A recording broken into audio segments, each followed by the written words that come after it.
I told you, this thing is bigger than Nino Brown, and I got a list of proof. Order. If I'm going down, Order in I'm the taking a court. whole lot of I people said with me. order in the court. Nino Brown Boxing, and I'm back in the building. Shout out to the LDBC. Don't forget to hit that like button and subscribe.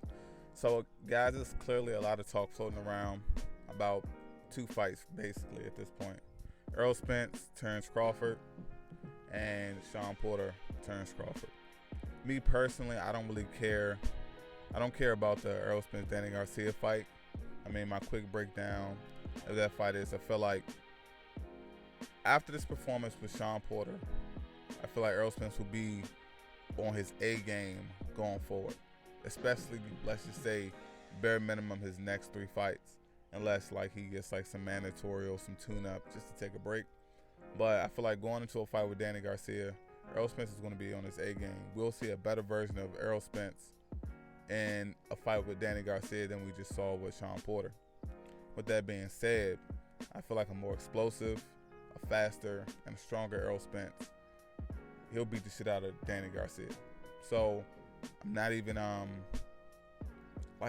really worried about that fight.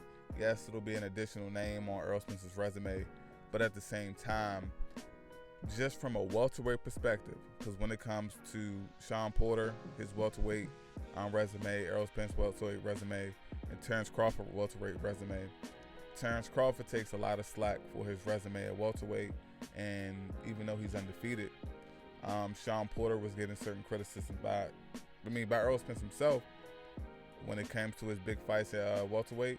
He lost Kell Brook and Keith Thurman. But when it comes to Danny Garcia hasn't done shit at welterweight. Yeah, he was a WBC champion, but that was because he fought a dead Robert Guerrero for the belt, and then he lost. He lost his big fights. He lost against Thurman. He lost against Porter. So Danny Garcia, to me, he's canceled at welterweight at this point in time because he hasn't done anything. Now, when it comes to this Terence Crawford, Sean Porter fight, I feel like it's a good fight. The only thing is, I just need to know what version of Sean Porter is going to show up. Let's just say they make that fight happen. If we get the version of Sean Porter that just fought Errol Spence, I don't see how. It's hard for me just from a physicality perspective to see how Terence Crawford can beat Sean Porter, and that's also me considering who Bud has fought at welterweight.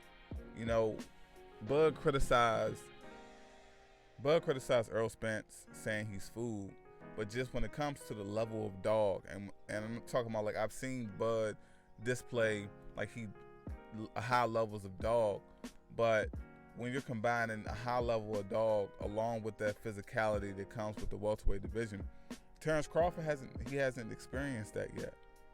The Jeff Horn fight, Jeff Horn was a big guy, but it wasn't the same.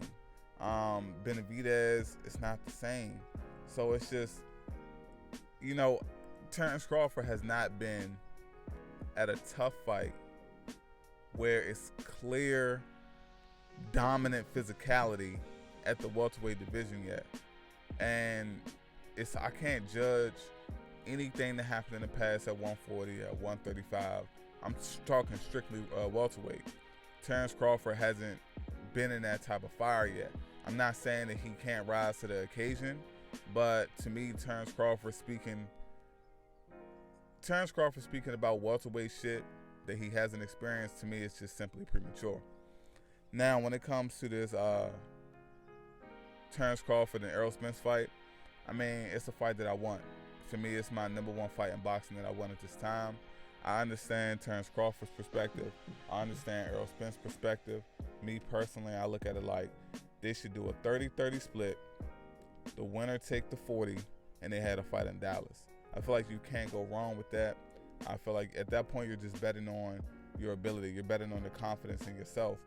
But ultimately, Errol Spence is the A side, so that fight taking place in the Cowboys Stadium is only right to me.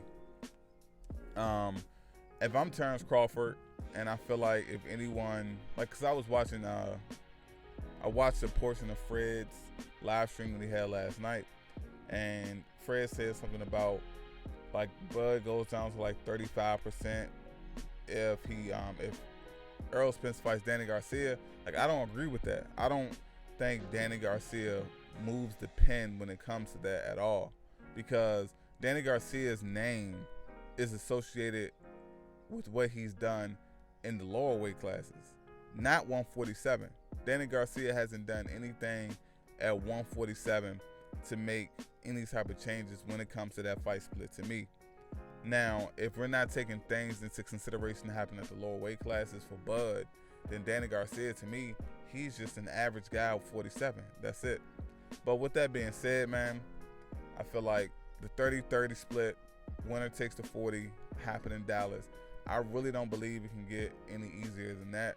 Now, when it comes to the promotional side and what network it's on, I don't know. Honestly, I really don't care. They can figure out the logistics when it comes to that bullshit. But like Terence Crawford, I'm sure he's looking at it like, if I go over to PBC, what's the guarantee that I'll get the fight?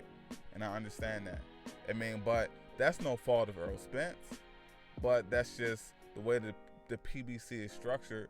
I mean, it's really no control. Errol Spence hasn't fought Danny Garcia yet. He literally just got the Porter fight. He hasn't fought Keith Thurman, and he's struggling to get a Manny Pacquiao fight when Errol Spence is clearly the number one welterweight on the PBC.